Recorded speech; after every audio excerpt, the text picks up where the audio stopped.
What's up, guys, and welcome back to the Hard to Kill podcast with your boy Mike. My boy Nick is on vacation for the next 2 weeks, so I will be hosting the show myself, and I have a couple of special guests that are coming in. We have my boy Jake Naylor coming from Chicago.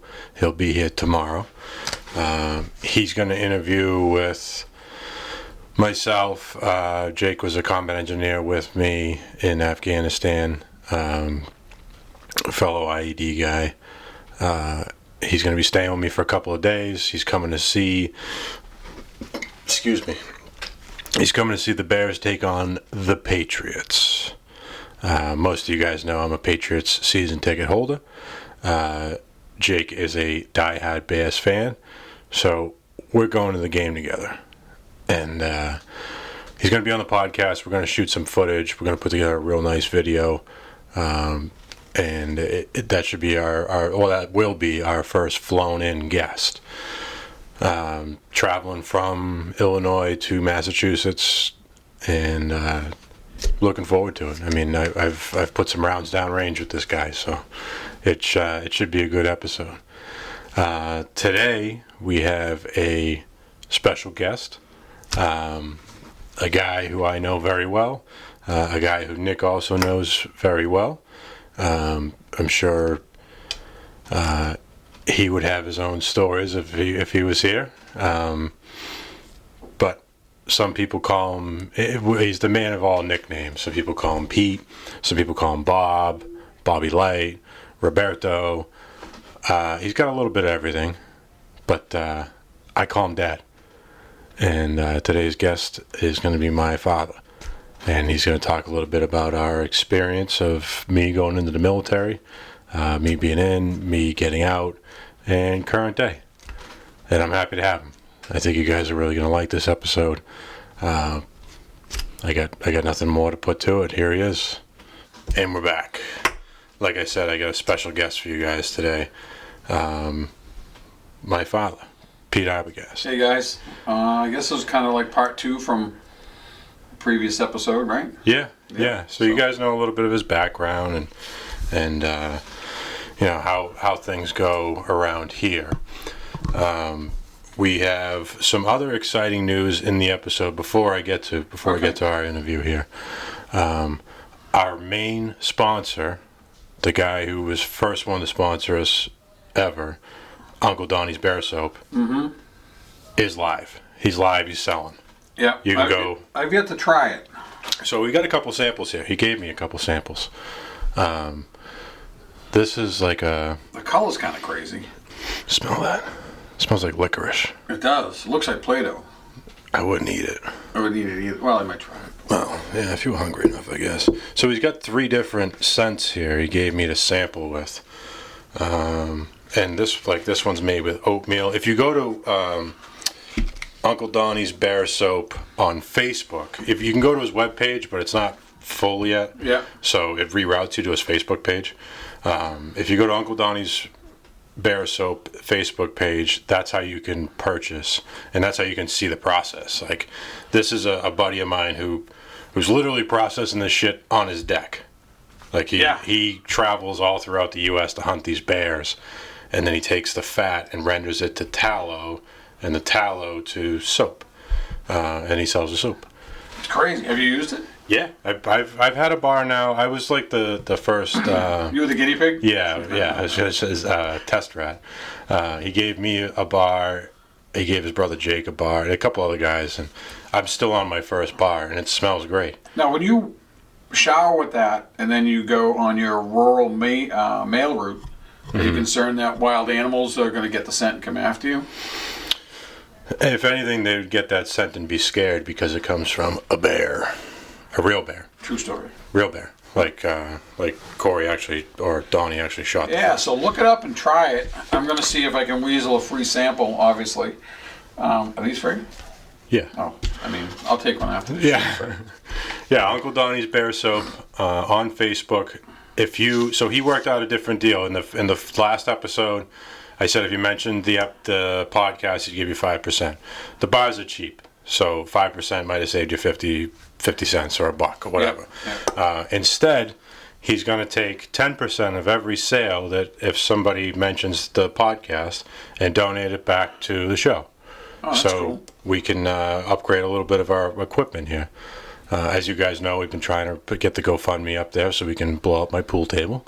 I thought that was a joke at first. No, I'm until I dead realized serious. it. I am dead serious. We got Jake Nail is coming this weekend. Yep. All the way from Illinois, and I think I'm going to take him on Sunday and take that pool table and bring it to the range and pack it full of tannerite and shoot the fucking thing. Wow, that'd be good video. Yeah, it'd be good. He's a guy who I deployed with. I did some serious operations with. I've seen twice since I've been out. My wedding and funerals. Was he a dog handler? Was that His second tour, yeah. Yeah. His second tour. We didn't have dogs on the first tour. When I went with Jake went twice. When he went the second time, I got out. I went back to being a civilian. But the second time, he was a dog handler. Be nice to get him in and talk to him a little bit. Yeah, I mean he's going to be here tomorrow. I talked to him yesterday. I'm like, have you packed anything? He goes, no. Yeah. Like, are you concerned at all? No, going for 3 days. Fucking hillbilly. Yeah. You don't care. He'll pack his sea bag and he'll be good to go. But he's probably got some stuff to some stories of handling dogs and over there, which must be crazy, and how the dogs work and what it's like to lose a dog over there. Yeah, I mean the biggest portion that I know is the training of it. You're essentially training this dog to lay down on a bomb. Right. And like I said, my deployment we didn't have dogs. It was just the detector and your eyes. That's how you found them. Is that what the dog's used for? They sniff it out. Yeah. So they'll go out and if they smell something that they think is it, they're supposed to lay on it. I believe. I'm not a dog handler, but I believe that's the goal is for them to identify it and lay on it. Crazy. Yeah. It's really weird to think you wouldn't in modern era warfare. You wouldn't think you would. With all the technology. Right, you're using a canine. MIT right here in Boston, they make a robot dog. Right. Which is, but I guess it's nothing like the real thing. No, that's what he. Yeah. So he'll be good to talk to. Again, I said it a little bit in my intro. He's coming out to do the podcast, and while he's here, the Patriots play the Bears Monday Night Football. And he's a big Bears fan. Big Bears fan. Oh. Yeah. Him and his girl, both Bears fans. They were at Soldier Field 2 weeks ago. Really? Yeah. And he lives in Illinois now. He lives in Illinois. Oh, dude, wait! If you say Illinois, yeah, good luck. Yeah. There's no S in Illinois. He'll read you to riot like that. Well, I probably deserve it. But he's a Bears guy. I'm a Patriots. We live in New England. I have tickets to the Pats, so the four of us are gonna go. Yeah. Monday, gonna rip it up. There'll be a crew there. Me and Mike got our hair cut at the same place. A lot of times on the same day. Let's give them a shout out because they're frequent listeners. So straight up, I went to the shop today, the Daily Grind, over here in Whitensville. Best haircut I've ever had. But there's twice. Once I walked in there and the podcast was actually on, which a little surreal for me. And then I went in there today, and there was two customers sitting in a seat. They were talking to Justin, I think, and they were talking about the podcast. So Daily Grind, great place. It's, like I said, it's the best place to get your hair cut for me. They do a great job. And those dudes are going to be at the game? Yeah, so all of a sudden they're talking about, three of the guys that cut hair and their buddies, and they're like, yeah, we're bringing all sorts of food and booze, and we're going to meet Mike in the parking lot. So I'm sitting there, and I'm like, I don't know who the fuck Mike is. And they're like, Arbo, your son. I'm like, yeah, but I think there's like at least 6 or 8 going. And they have all this stuff. I guess they know where you park. Yeah, I hooked them up with the link for the parking pass. We call ourselves P7 Warriors, parking P7. But again, daily grind. Yeah, great haircut, man. Nick's the owner over there. He's cool. They're very supportive. If you want a skin fade done right, like I'm a skin fade kind of guy, and if you live in Massachusetts, I don't want a high and tight. I want a low skin fade. I want it razor tight. And those dudes do it right. So you can find them on Instagram. We'll put their tag right here from Dickie. Oh, can Dickie do that kind of stuff? Oh yeah. Oh, that's Want to see him do it again? Yeah. That's sweet. Pretty cool. All right. So we're gonna go over some stuff here, and it'll be more so a conversation just between me and you. But yeah, I agree. My father has been a big portion of my life. He's been a big derivative in my life. I feel like it's where I get my work ethic. It's where I get my heart. And I know when here I am. I'm 33 years old. Yeah. I've been out of the military for 10 years, and I don't think most people know what it's like to have a high school kid who, at a time of war, says, "Yeah, I want to go." Yeah, crazy, because it wasn't the plan. No, it wasn't our plan. No. When we first talked about it, Mike was going to try and get into college, and we wanted to play football somewhere. We had talked to a couple schools, we went to a couple interviews, stuff like that. So to go from going to Westfield State to play football to Afghanistan was a little jump as a parent. Yeah, I'm sure. But you don't. And sometimes we might have covered in the first episode, but I owned my own business at the time. I can remember the day Mike came in my shop and said, "I need some new clothes." Yeah. And I said, "Okay, whatever you need." And I said, "What's going on?"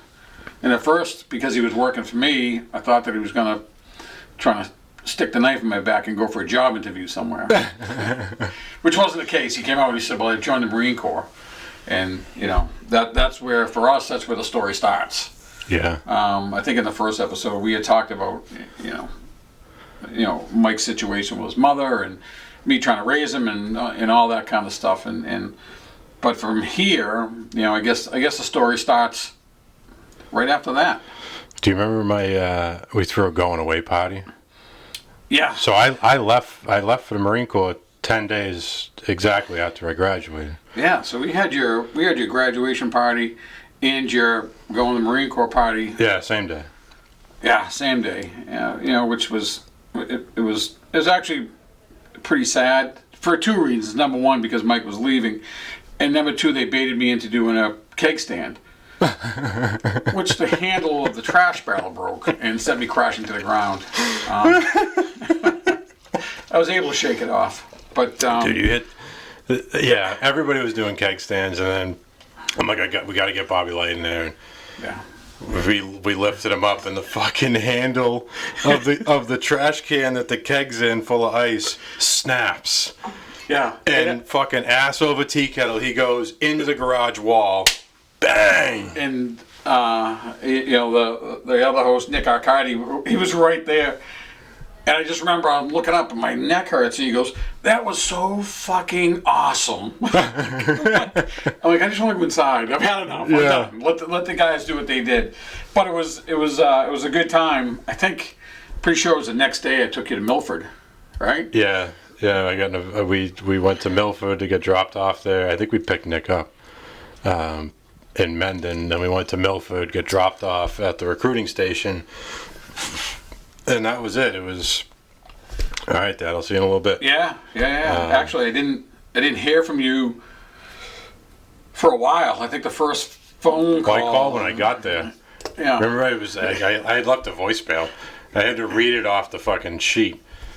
"Good evening, Mr. Arbogast. I have safely arrived at Paris Island. Yeah.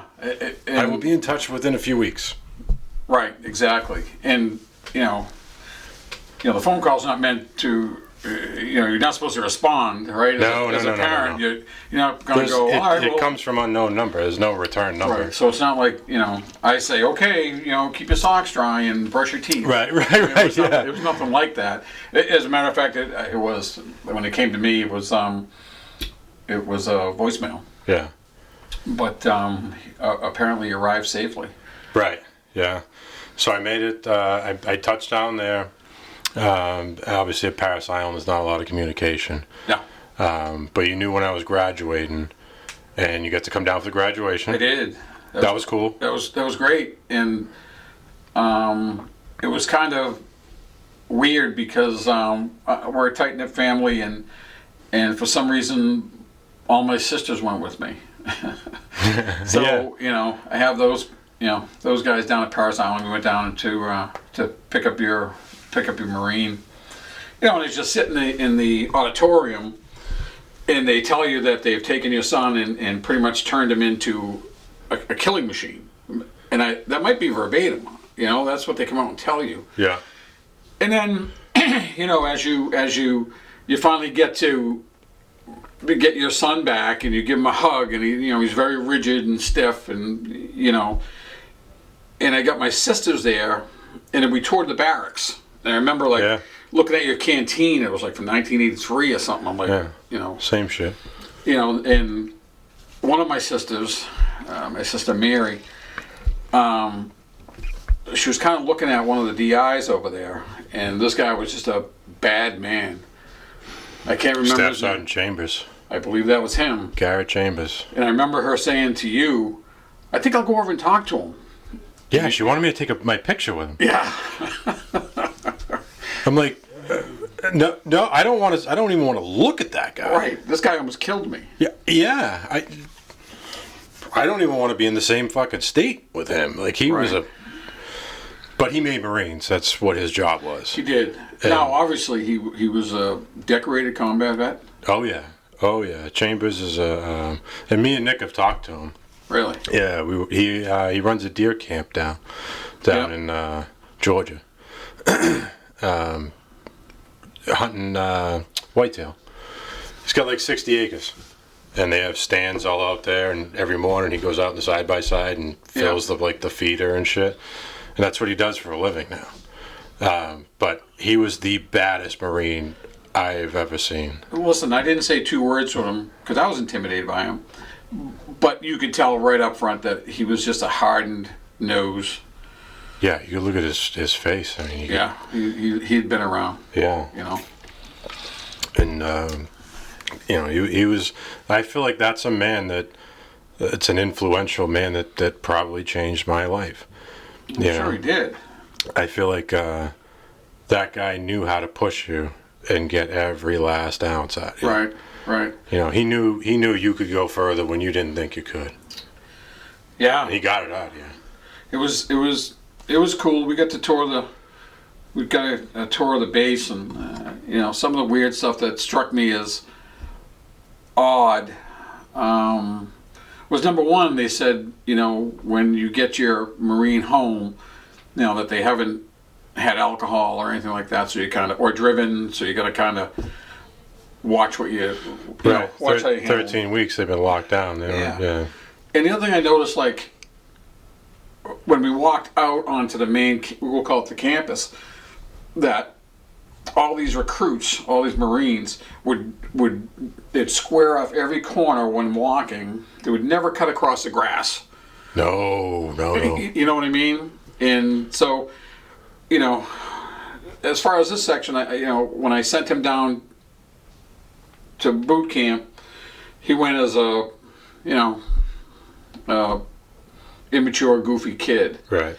And when I went down and we picked him up, I picked up a rigid person. I could still see you inside of you, but you could tell that you weren't the same. Yeah. Well, it's a life-changing experience. Yeah. At 18 years old to go to Paris Island is it's one way to spend your teenage years. Yeah. So when you hear some of these kids that are having tough times because they can't get out of bed or have to stay in the basement all day and play video games. It's quite a different. I think you're all of a sudden you're forced into manhood. Oh yeah, yeah. It'll make a man out of you real quick. And then I remember we took you home. We went to Savannah first. Yeah, we went to Savannah. We went to Savannah, Georgia. That's the only time I've ever been there. And we just we actually walked around kind of in the downtown areas down by the river. Yeah, water. Yeah. And everybody likes a new Marine, right? So we got a lot of compliments and stuff like that. I wasn't old enough to drink. No. And then we came home, got him home. A bunch of your buddies came over. Yeah. I could kind of see you kind of let your, I guess your hair down a little bit or relaxed a little bit, and I always tell the story. I get up the next day and it's like 4:30 in the morning. I'm laying in bed and I smell something, and I go out in the kitchen and the coffee's already made. He's ironing his undershirt. What are you doing? But I guess I had a lot going on that day. Yeah, it was a busy day. That's what they instill with you, though. Like you when you've gone 13 weeks, 24 hours a day of 100%. Yeah. Everything you do is 100%. It takes a while for that to back down. Yeah, to get it out of your system, I guess. Yeah. But that was just the beginning of the journey. Yeah. Yeah. And what's your mindset like that? Well, I was heartbroken when you left. It wasn't part of my plan. Right. But, once you commit to the Marine Corps, what am I going to say? No, you're staying home? Yeah, You're not going to Cub Scout camp or anything like that. So I became a father of a Marine, and I'm very proud of it, actually. Once I was in, there's no choice. No. No. You might as well ride the train. Yeah, and for me, I was all about it. As heartbroken I was to see you leave or see you go somewhere, I realized that's your path. That's your path now. That's what you signed up for. Yeah. And it's not like you can go, I quit. No. Yeah, there's no tap out. No. It doesn't work like that. No. So I went to MOS school in North Carolina, and then I got orders to Japan. You remember any of that? Yeah, you told me you were going to be stationed on the East Coast. Yeah, because I wrote that it had. Obviously, you can't pick your duty station. Correct. But you can make a suggestion. Right. So I suggested East Coast, then West Coast, then overseas. Motherfucker, I got overseas right away. Yeah, right out of the gate. Fresh. And then I didn't realize when you said the East Coast that you meant the East Coast of Japan. Yeah. It wasn't the same East Coast I was thinking of. No.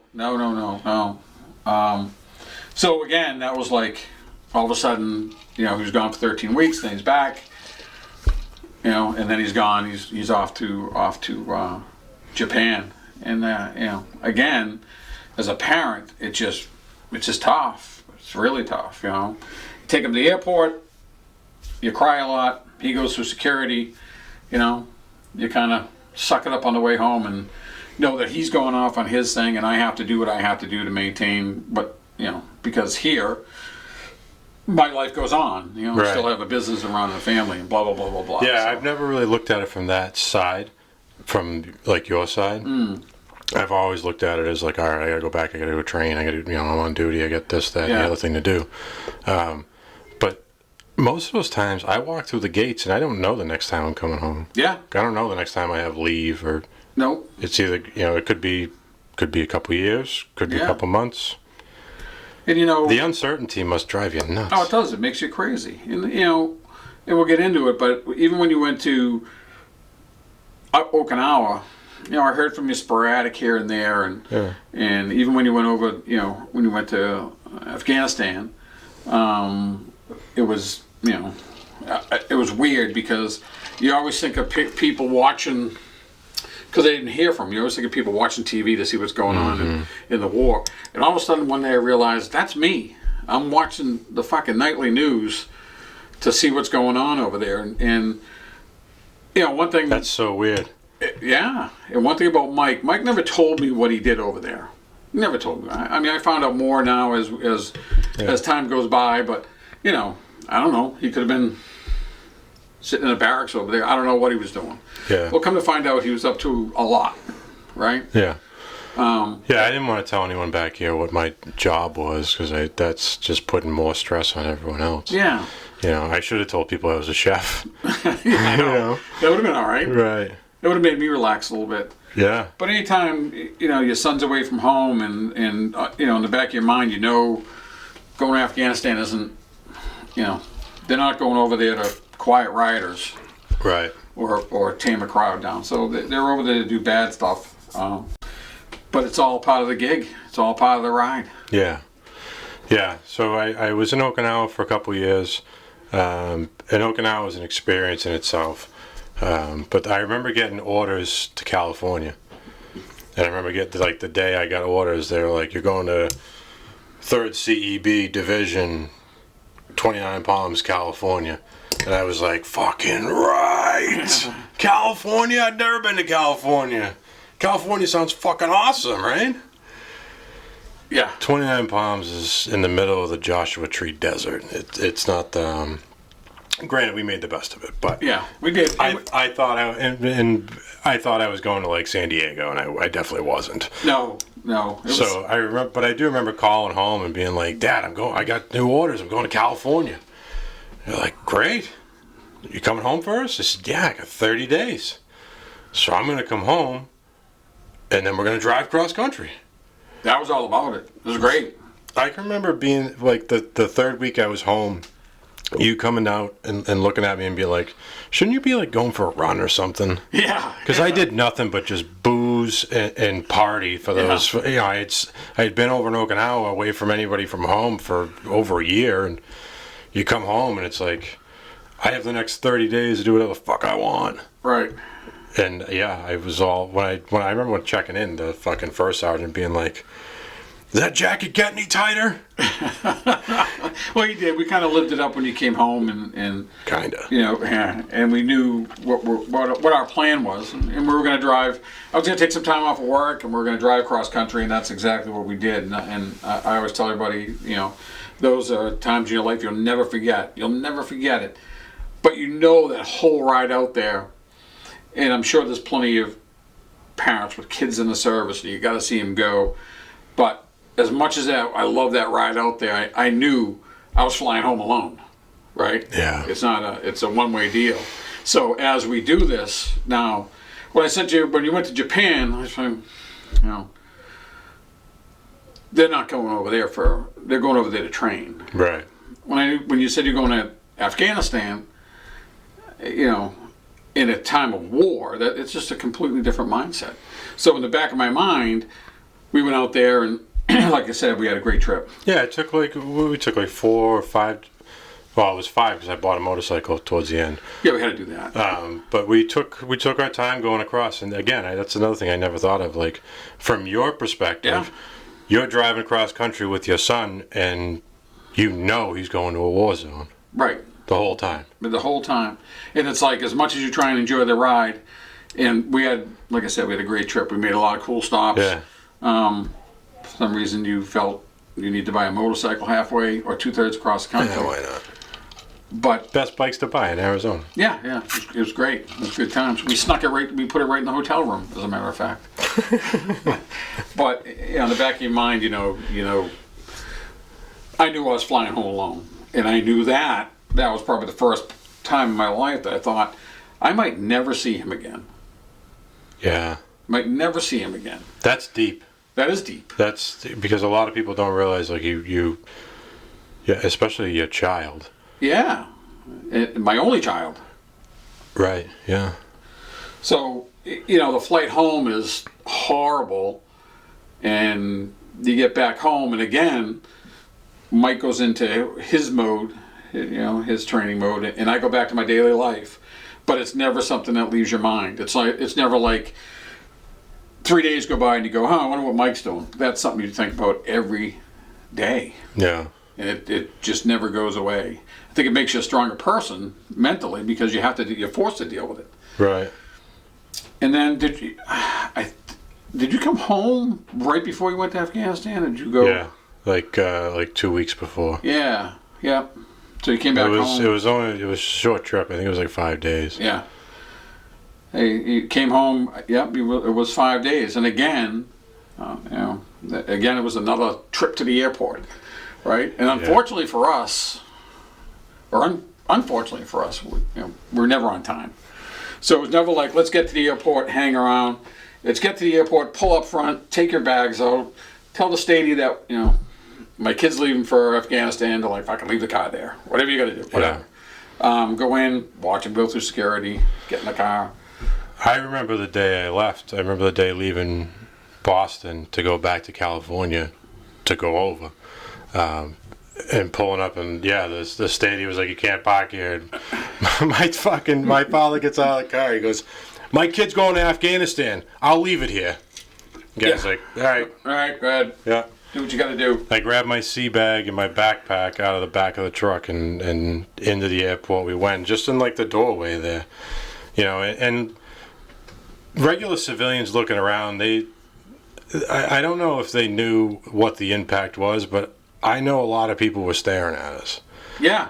I mean, I gave my dad a hug, and we both shed a tear, and it was like, this could be it. This could be the last. And I remember the other families looking around like that was a moment for them to witness.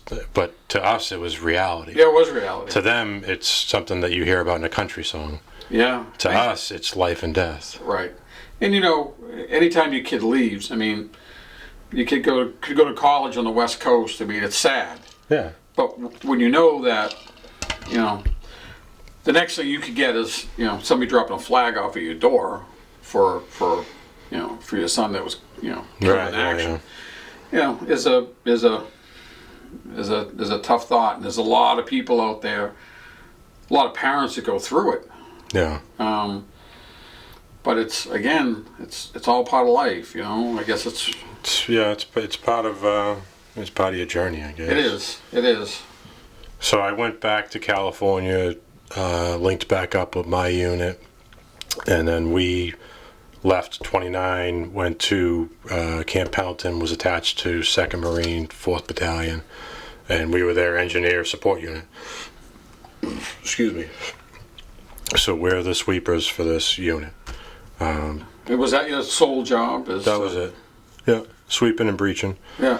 Like Nick was an MP, and Nick ran a 50 on the mounted convoy. Yeah.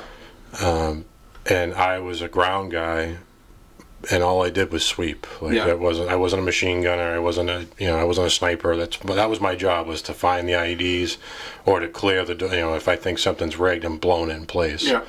That was my sole job there. And I can remember being over there for a little while, and then we had, I was probably there for like 3 or 4 months, and then we had a sat phone that came around, and I called the house, and I got you. Yeah. From a sat phone in the middle of the Helmand province. Yeah. And it was the first communication back home. Now, in the period from the time he had dropped me off to time I made that first phone call, rounds had been fired, blood had been shed. A lot had gone on in a short period of time, and it must be I think of it now it changed me so much in those 90 days of the first 3 months I was there.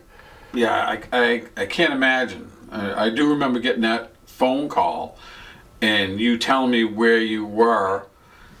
So, of course, I get out, and I'm trying to figure out where is that in Afghanistan. Right. So I'm flipping through a book, or I can't remember how I got to it. And I just happened to read where he was, and then in parentheses below it says it's the most dangerous place on earth. Yeah. And I was like, he's not a chef. It was from that point on, then it became more real. I said, all right, so now he's now he's at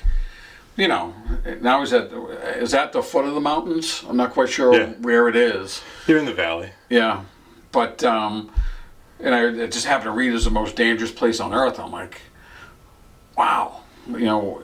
so your anxiety goes up and up and up and up and up as you're already there. You're already full speed.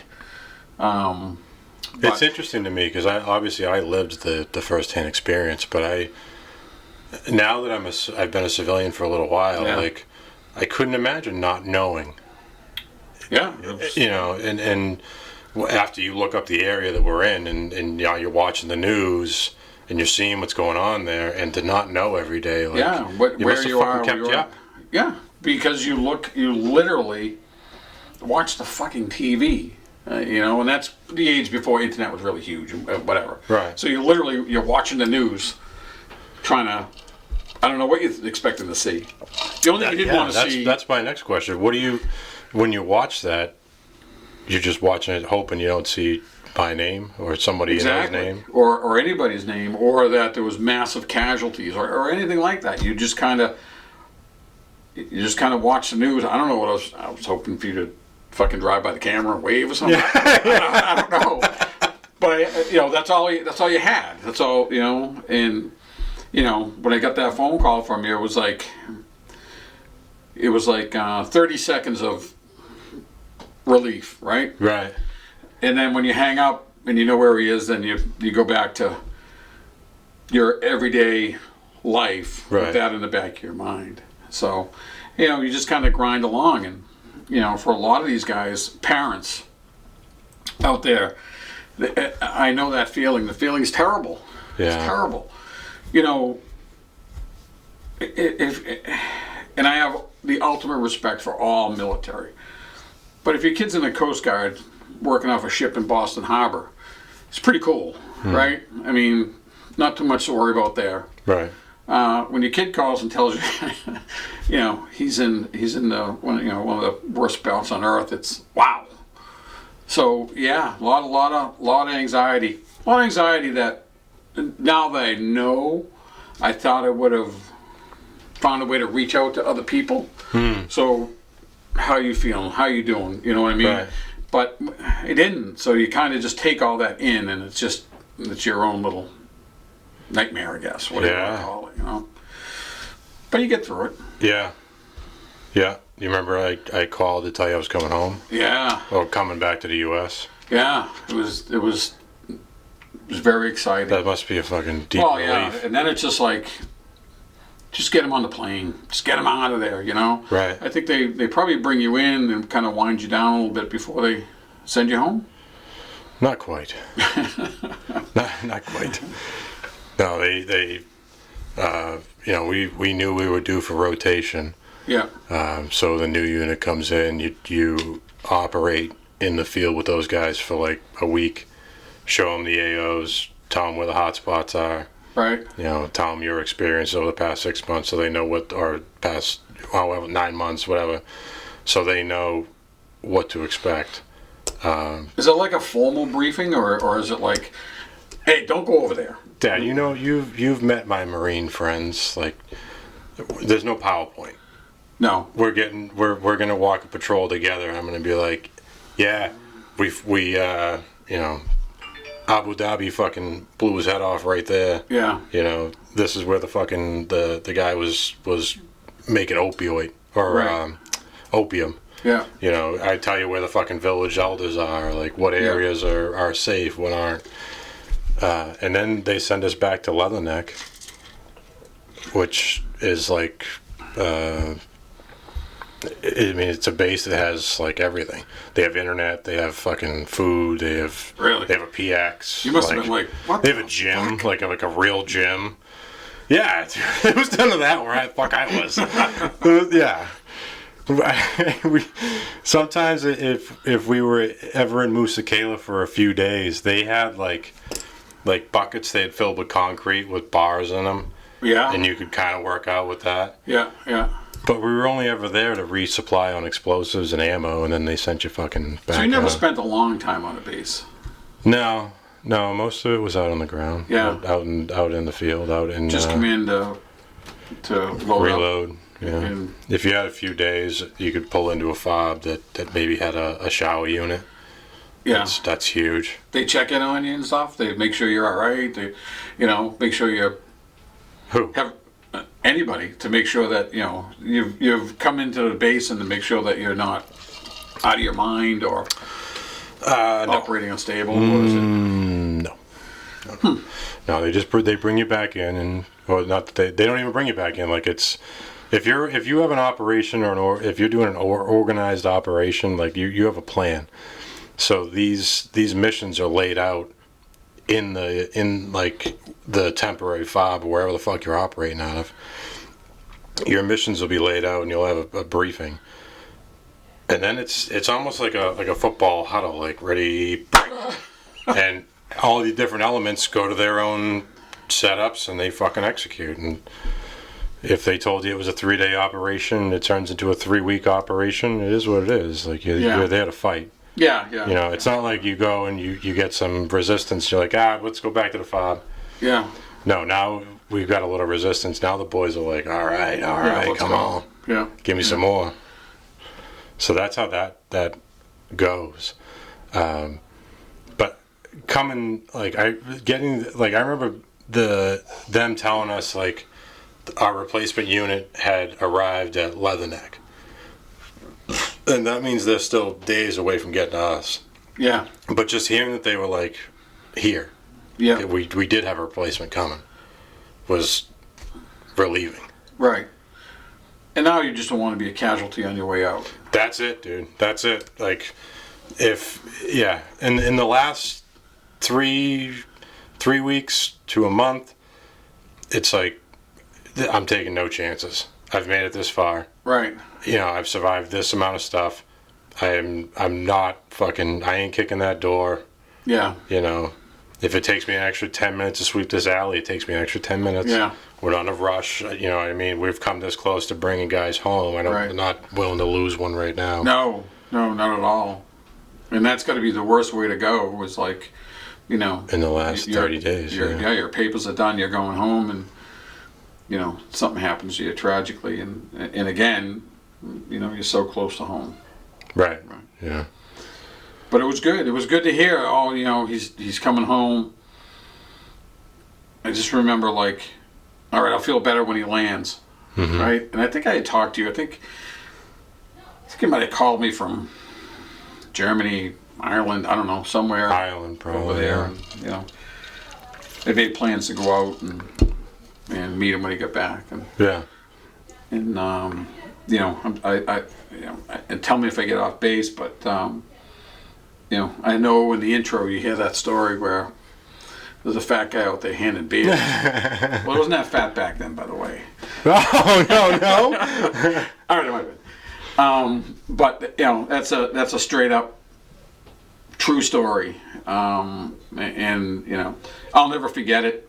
I feel bad for some of those Marines getting on the bus because they're like, "What the fuck is this?" Right. Right.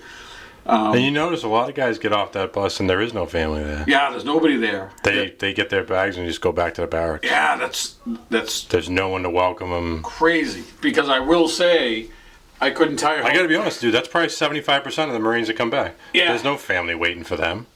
They turn their rifles in. They go back to their barracks room. Yeah. I can, because I would say that. What is there? I don't know if there was 2 or 3 buses. I can't tell. Whatever. I don't remember. There's a couple buses there, and but there wasn't that many. There was a handful of people there. Yeah. Which was kind of shocking to me, but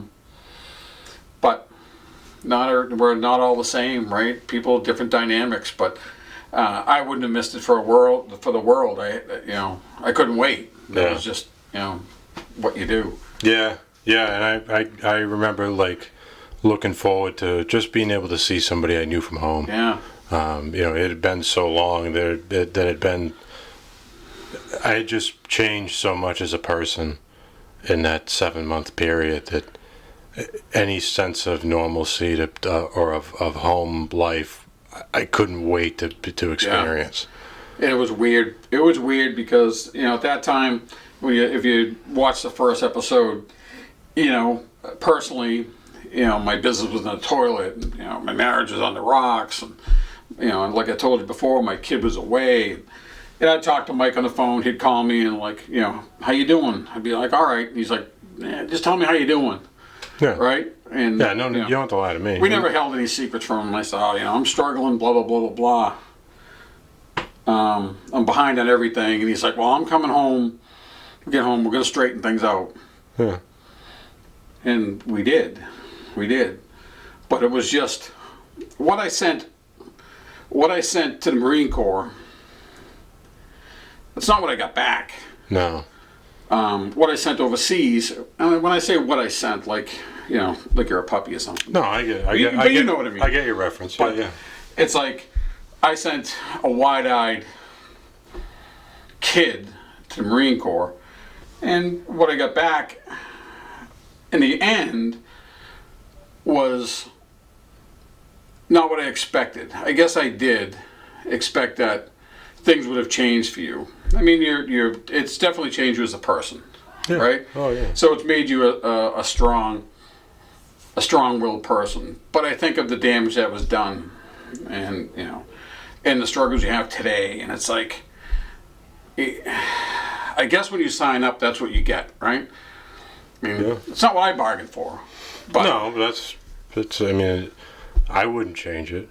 Like, no. Do you think I'd be a better person if I did go play football and partied in college and I got a degree in fucking No, not at all. underwater basket weaving? But I do see a lot of these vets come back and the struggles they go through, right? Yeah. I mean, And you especially, because I like. Some people may not know this, but like my father gets any of my vet buddies that come around here. They all know you. yeah, You're just as big of an influence in their lives as I am. I try to be. So you get the difference. Oh, I get it, and I look at it.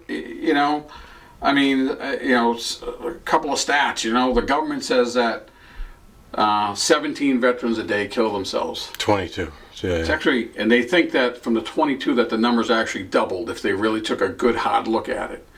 So now you're talking about 44 veterans kill themselves every day. So as a parent, when you come back, that's what It's going to be a concern. And then you read your medical report. I mean, your back's banged up a little bit. You got a hearing problem. Your knees are fucked. You got TBI and you suffer from PTSD. Yeah. That's not what I bargained for. Right. But again, I didn't think you were going to come back. In one piece. Yeah, I get you. I'm glad you came back in one piece. Yeah, I know. I understand. But so for the parent to come back, and you are bitter after a while. Nobody wants to see their kids struggle with, TBI or any. Nobody, as a parent, I would rather me have that than you have that. Yeah. But that's not the way it goes. Right. So, and then I look at a lot of the veterans and how they struggle, and it's just, I'm fortunate that you are as successful as you are, I guess is the way to put it. You know what I mean? I mean, these kids come back with a wheelchair. Right. Yeah. So I'm I get my own issues, but I'm very thankful that I have 2 legs, 2 arms. Yeah. All my digits. A lot of this is like I had never, and that maybe it's because I'm older now, but I just never thought of it of like, I wonder what Dad thinks about this. Yeah. It was just like and especially like after I went over, I had a different mindset. Yeah, you did. And of course, when you come back, you're fresh out of the military, and I think you came to work for me at a job for a couple of weeks. Yeah. And that didn't work, and I think you kind of bounced around a little bit, and I think you bounced at a nightclub or a strip joint. Maybe both. I'm not quite sure. It was a nightclub. Okay, it was a nightclub. Don't get me in trouble. I'm sorry. But you can't. And that was just bad from the get-go. Yeah, it wasn't good for me. You can't take a combat Marine, put him in a nightclub, and some 20-year-old kid, Yeah, some young punk is talking shit, and the music's going, and then I fucking blast him. It's like, there's no, hey, do you think you could leave? We're going to ask you to leave, Right. So I guess you're going to have to find your niche. And again, for a parent, you worry, what's he doing? Now, Mike Grant lived 5 minutes from me. He Yeah. lived with me for a little bit. Then him and Chris got their own place. But I was already worried. Was it going to be all right? Blah blah blah blah blah. Yeah. But as years go by, it's all on this fucking journey, this road. We're still on it, right? We're here today doing this. 10 years later, dude. 10 years later. 10 years later, it's still.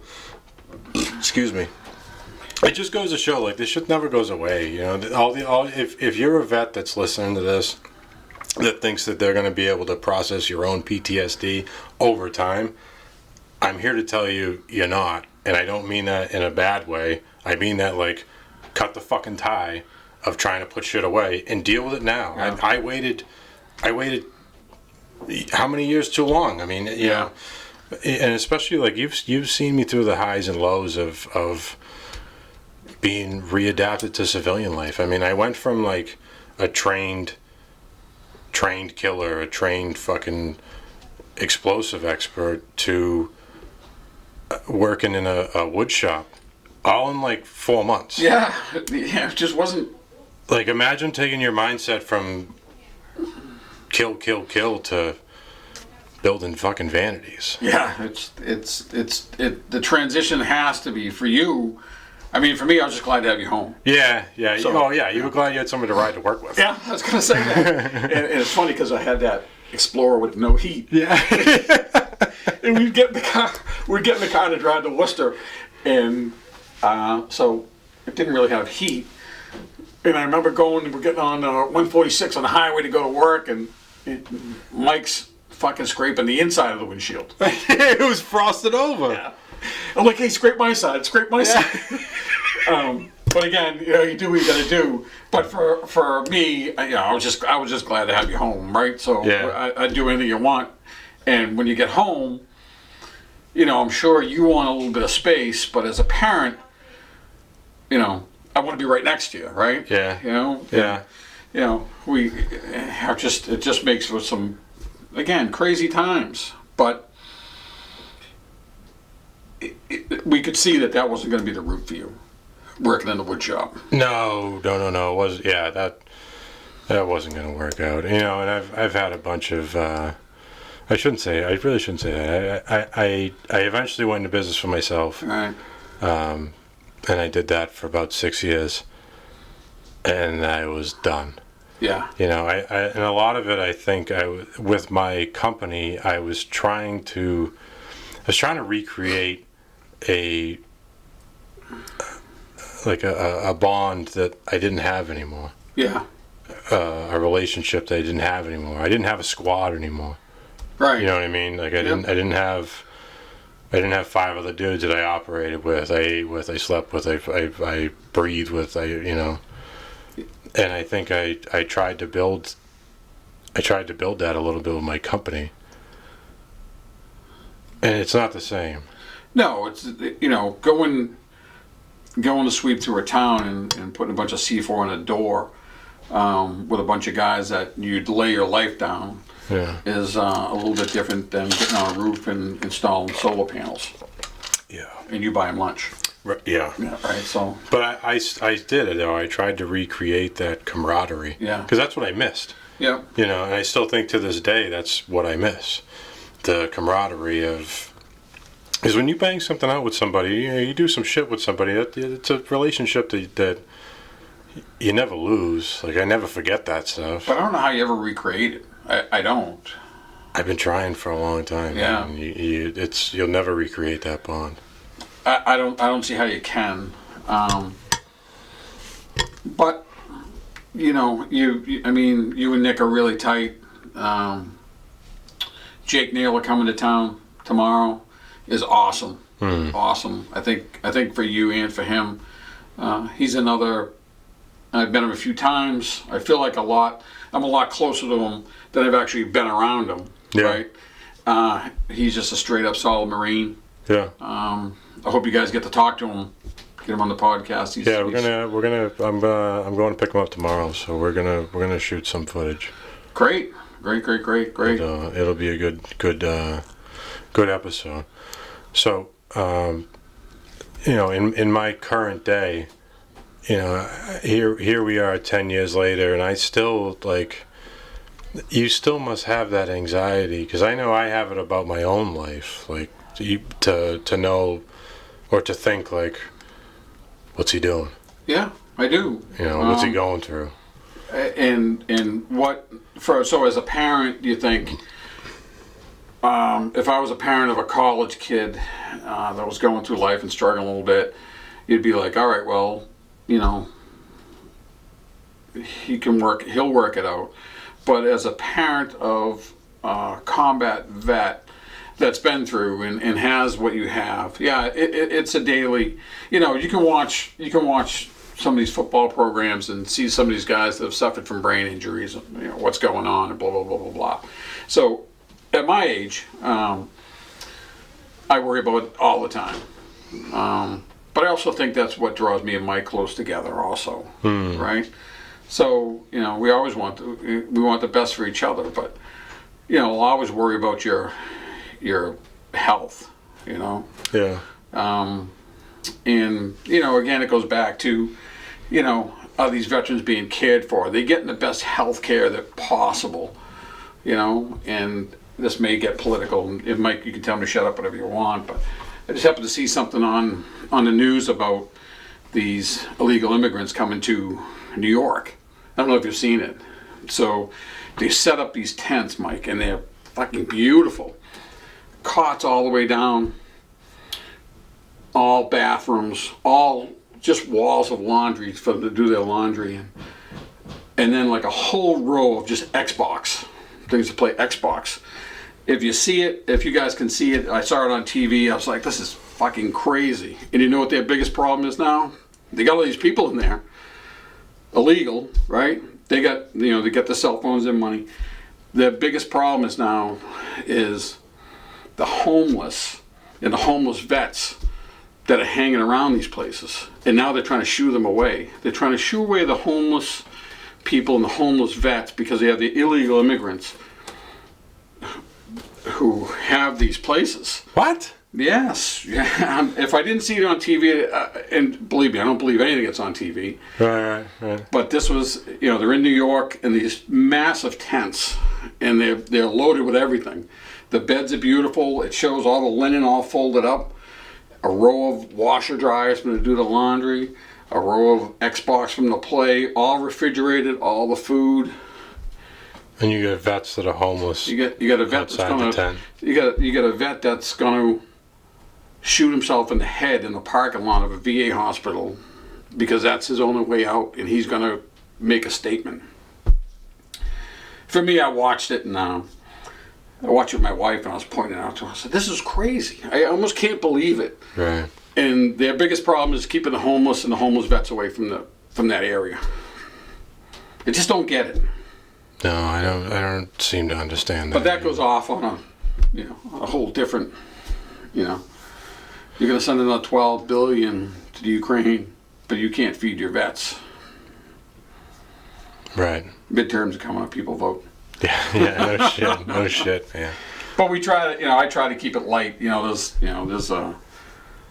plenty. But that's real, Dad. I mean, that's for real. Let's not, people could be upset about, they can't believe they didn't want the immigrants. It's like, dude, how about that motherfucker who went to Iraq in Baghdad and was dropping bodies and then came home at 22 years old and they wrote him scripts. Yeah. And now he lives on the streets of New York, and you're feeding these dudes who marched through the fucking desert to cross illegally. Right. And that guy's got to eat out of a trash can. He's going to eat out of a trash can. These people have gourmet meals cooked for them in a tent city with laundry. Like I said, I saw the pictures of it. Beautiful, beautiful place. But how about flip-flop? And you want to come to this country illegally, you can sleep on the street, and let us take care of our homeless and our vets. Let's do that. Let's do that first. Yeah. But in this day and age, it's not how it is, and it's appalling. It's tough to watch. Yeah, and that's a view from a different generation. I mean, that's you're born in 1964. Yeah. And so you're an 80s child. or an 80s teenager or Yeah. whatever. So your view on things are different than another generation. Well, of course it is. And for me, as I get older, I guess my vision gets a little narrower, right? So I look at some of the stuff now, and it's just completely unacceptable to me. And that's just one of the things. I just happened to see it. It might have been the night before. I was just like. Do you think that hits you different because your son's a vet, or do you think that's just the way you feel? That's the way I feel. Yeah. I don't. I've seen enough of homeless people, homeless vets, and the trials and tribulations they go through, and you going down to the VA and the struggles you go through there. But if you had swam across the Rio Grande and be sleeping in the Hilton. Yeah, you'd be doing all right. That's for sure. But, so the weird part about they showed the inside of these tents, and they're beautiful and everything, and they're not for kids, it's adults, right? Right. Yeah. So if you've come across the border and you're an illegal immigrant, and they finally do put you in this tent city, then you're an adult. Why the fuck is there 50 Xbox games on widescreen TVs? It's like. These guys FIFA experts? I don't know. I don't get it. I mean, I was looking at it, I was like, well, I can understand I don't understand any of it. Yeah. But if you got there's a laundry and there's beds, and then there's a whole wall of Xbox games with widescreen TVs, I'm like, what the fuck's that for? Yeah.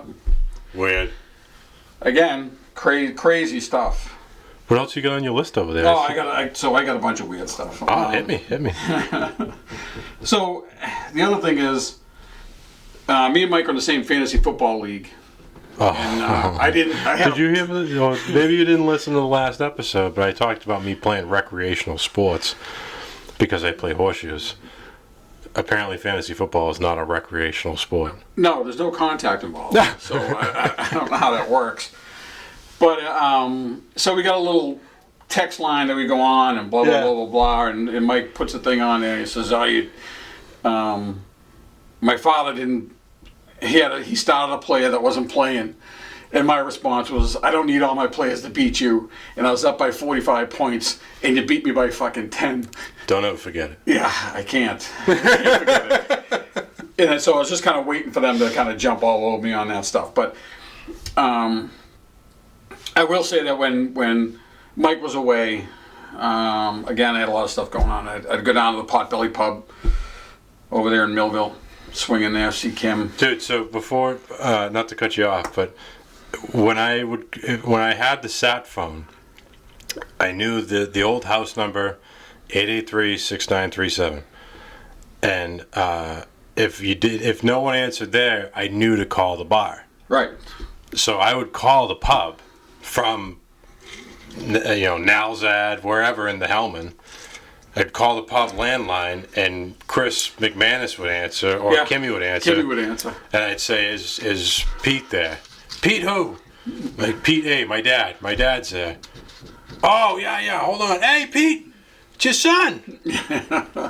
I knew to call the bar if I couldn't get the house. I'd be down there, and I will say that, props to everybody down there. They used to, could I be down with my sad face on, and there would be a lot of people that be like, don't worry about it. Things are going to be all right. Blah blah blah blah. Just ultra supportive people that that kind of help you through a time when you struggle. And then I look at it today, and me and Mike, my wife and his wife are regulars there, and but they were just good people to be around because they could almost tell when you were down, right? And they were there to kind of pick you up. And the booze always helped. Yeah. By the way. Yeah. It was. It's still a place we frequent. It still is. But the fantasy football, losing you, that kind of burnt me a little bit. You kind of write stuff on the text line, and I'm like, that came back and shot me right in the fucking foot. Ooh. But what else you got? You got a fucking laundry list. Well, let's fuck the list. There's a story that I want to hear out of you, and I mean, I lived the story because I was there, but you tell it the best. Okay. when I came home from Afghanistan, I went into a PTSD clinic, and one of the doctors there asked me, did you ever have pets growing up? Did you ever have a dog, cat, or anything? I said, yeah, I had a dog growing up. And he said, I think it would be beneficial for you to have a dog. So, of course, the next thing I do is get online and I get myself a Rottweiler puppy. Of course. Why wouldn't you? So most people get a guinea pig. Right, yeah. Well, I like to go to the extreme. So when I was discharged, you and Eddie flew out to California, and we drove cross-country back. Yeah. I had my new Rottweiler puppy in New Mexico, and he hadn't shit in like 3 days. True story. Which was concerning to me, because most of the time your dog poops every day. So, let me cut you off. So, and I know we're kind of strapped for time, but to make it short and sweet. I got nothing else going on. Oh, okay. We drove out there in an Avalanche. Very nice car. Me and Big Ed. Big Ed's probably 6'6", 6'7", 310, 320 at that point, give or take. Just a big mountain man who wanted to come with me. Never been on a plane before, so take him to California with us. And we get out there, and we're at the airport, and I'm like, well, just look around for the Avalanche. And I finally call him, and so where are you? He said, oh, I'm right down there. It's a white pickup truck. Well, I look down there, and it's like, that's the truck we're going to drive back cross country. I wondered if it was going to make it back to the base. But with this truck came a dog. And, of course, the dog's out of his mind. But we're going to travel cross country with it. So we decided we're going to leave. Mike signs his papers. We pack up the truck full of his shit. And just literally threw it all in the back. And he just wanted to get out of there. And we leave. We got this crazy dog who won't sit still in a shitbox truck that's probably not going to make it. And I said to Eddie, I said, what are the odds this truck actually make the cross country? He goes, you're about 30%. He goes, but the dog's not going to make it. So the dog was quiet. So the first place we stop, I'm like, Mike, we got to do something with the dog. It's going out of his mind. So we decided we're going to give the dog some sleeping medication of yours. Yeah, it was... We gave him a trazodone. We may have. Or may not. But he was sedated. Yeah, he was. Not Eddie, the dog. Right. It was all good till we got to New Mexico, man. So we get to New Mexico, and we're going to stop at a hotel in the middle of fucking nowhere. And the poor dog's whining because it hasn't shit. But he won't shit. Yeah, but he won't shit. I didn't have a problem shitting, but... so, of course, we get on the phone with I called Jake. We call Jake. He's the dog handler, yeah. And Jake says, if the dog won't shit, a lot of times in country they'll put some matches in the dog's ass, right? Yeah, the sulfur will irritate it, and so it'll squat and shit. So it sounds like a pretty good plan to me. I'm not quite sure how we're going to handle a Rottweiler. I said, so I think in the end we came up with Eddie would hold the dog's head, Mike would put the matches in his ass, and I'd work the flashlight. Behind a fucking Motel 6 in the middle of New Mexico. We just go to jail. Right? Yeah. We're literally in a fucking dirt lot out in back of the Motel 6. Yeah, this was not how I planned to spend my first 3 months out of the stand. Now I'm in the middle of a desert. There's a cactus poking him in the ass. Eddie's got my Rottweiler in a headlock, and I'm stuffing matches in his ass. Which we did, and it worked. The Rottweiler actually turned around and bit Eddie. Yeah, latched his forearm pretty good. Yeah, so, and then we put the poor dog inside, and we went out to dinner. We did. And I said, let's go and get something to eat. Well, Kingman, Arizona. Oh, yes. No, we were in New Mexico. Kingman, Arizona was that's where he shit, in the fucking hotel room. So, yeah, in the hotel room, and we went out for dinner and came back. And before we left, I said, Mike, do you think we ought to lock the dog in the bathroom? And he said, no, the dog's going to be fine. Well, the sulfur laxative worked great. And he just shit all over the apartment, all over the room, the hotel room. I just remember coming back, and the stench of dog shit was fucking crazy. And Eddie coming in. He didn't eat his dessert, but we went out to dinner. We sit down, and I look over, and there's dog shit everywhere. We're trying not to step in it, and of course the dog's got loose bowels. And he pissed all over the place, and he's eating his lava cake. Yeah, his chocolate lava cake. And he goes, "I'm eating this and going to bed." So, needless to say, I think we paid cash. I think we didn't fill out a form. We filled out cash for that room and moved along. But, you know, and then we traveled the rest of Missouri cross country with this dog that eventually, you know, we just got used to. The truck was so small that when we drove, somebody had to ride in the back, and it wasn't a full 4-seater, so it was an extended cab. And the dog kind of just laid wherever, you know, right? But he made it all the way back across. We thought we might have lost him somewhere else. He jumped out of the truck. Ohio. In Ohio. And we came out of McDonald's and the dog's gone. And I looked over to Mike. I'm like, "Hey, your dog's gone." Joking. And actually the dog was gone. And the dog had jumped out the fucking window. And of course, like Mike's like, "I'm not going anywhere without the dog." I'm like, "Listen, the dog just shit in the hotel room back there." Yeah, he was ready to leave it. I'm really not all that attached right now. He's like, "Dude, we're 10 hours from home. You really need that fucking thing?" Right. Cut it loose. I'll get you something when we get back. I'll get you a fish. But actually, we found the dog and we took him and Ralph's probably like. He's a big part of my life. Great big part of my life. Very therapeutic. Yeah. He's a good dog. I'm glad we didn't leave him out there because you probably would have had a goldfish at this point. So. Yeah, a couple of them easy. But traveling cross country with him was an adventure. It was good all the way around. It's weird, man, because he's going to be 11 in January. That little dog that we had in the back of the extended cab pickup. It's crazy. Of course, when I get out there, I'm like, he's like, "Yeah, I got a Rottweiler." I'm like, "Where do you get a Rottweiler?" I got it in fucking Compton. Like, I did. Yeah, I did. I found him on Craigslist in Compton. Yeah. I was the only white dude with a 4x4 pickup in the whole fucking county. But the dude I got him from was cool. He was a pup. He was tiny. Yeah. I threw him in the truck and...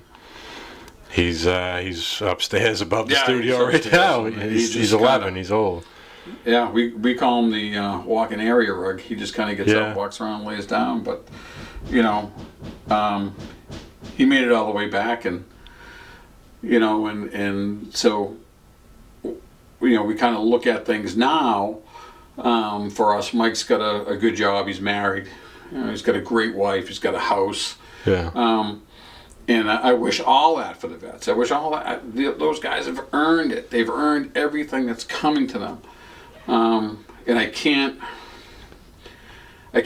emphasize enough that these guys need to be taken care of.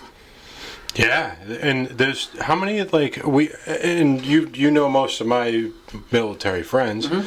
A lot of those dudes they don't seek any treatment. They don't seek any claims. They don't. No. You know, and they just deal with it all upstairs, and it's a shame. Well, it's a shame because they live a tormented life. Right. Like, there's no relief for that. No. And there's no one for them to, you know. Granted, I'm blessed to have the relationship we do because I can call you and tell you how I actually feel, always. and I don't have to hold stuff back. But not everybody has that. No. And you do see it in those guys. You know, again. They shouldn't have to struggle. Nobody should struggle. No. And for me, being a civilian and never being through any of that, other than being a parent, so I can say that. But listen, you know, if you're a parent and your kid's home and he's struggling, you know, you got to look into it. You know, let's not put him on the list of the 22 a day that are dying. Yeah, you don't want to be another name on the bracelet. You don't. Nope. That's not what it's all about. No. And that's what this podcast is for. Right. That's our goal. Is I don't want to add any more names. No. And you know, I'm honored to be here. I'm honored that I can, you know, sit and talk and tell my stupid stories and my trials and tribulations, and you know, share them to everybody. And if it helps somebody, if it helps anybody, then I'm all about it. Yeah. You know. So Well, I'm thankful for you sitting down with me today. yeah, it's cool. It's always cool. You know, I couldn't wait. I got my hair cut as soon as I found out. Yeah, Nikki's on vacation, so I had to fill in a couple of slots, and I think you did a great job. Oh, good. I'm glad. You know, when you get Jake Naylor come on, that's you know, he's got that southern draw, so you might not understand him. Yeah. But you know, he's cool as shit. He's a good guy, and you know, he's somebody else with some stories. So our content, we typically try to drop on Thursdays. Now with you know, Nick changed jobs. I have the same gig, but he works nights, I work days, so it's harder and harder for us to get together to shoot these episodes. So it may not be every Thursday, but I promise that when an episode drops, it's going to be quality content. So hit that bell on the page, so that way you get a notification when it drops. So if we drop 2 a week, or if we drop 1 every 2 weeks, that way you're at least notified. yeah. But spread the word. Yeah, definitely spread the word. We got Jake coming in this weekend. Savanta's coming from California at the end of the month. We're going back down to New Jersey to speak with Dan Donestag, and that's something that's cool to me, because there's 4 guys in that truck when it got blown up that day, and all 4 are going to be there. Wow, that's crazy. They haven't all 4 been in the same room since the day it happened. Wow, lot to watch. You know, I hope, like I said, I hope people get a kick out of it, get some help out of it. You know, that's what it's all about. You know, Mike and Nick on here to retire on this. No, I don't make any money doing this. It's down and dirty. Obviously, if they're trying to raise money to blow up a fucking pool table, you know, that's crazy stuff. But fuck, I'll watch. Yeah, and one more time, thank you to Uncle Donnie's Bear Soap for being our sponsor today. I think this was a great episode. I thank you for your time. No problem, man. And your opinion. You know, I consider you a friend, but even more than that, you're my dad. Well, I always said that. You know, you're my son, my friend, and my Marine, always. Thank you. That's what we got. Stay hard to kill. All right. We'll see you next time. See ya. Nice job, Mike. Thanks. Come here. Give me a hug. Oh. Sticky will cut this fucking picture. Like this. Love you, Mike. I love you too. Nice job. I'm gonna get some beer soap.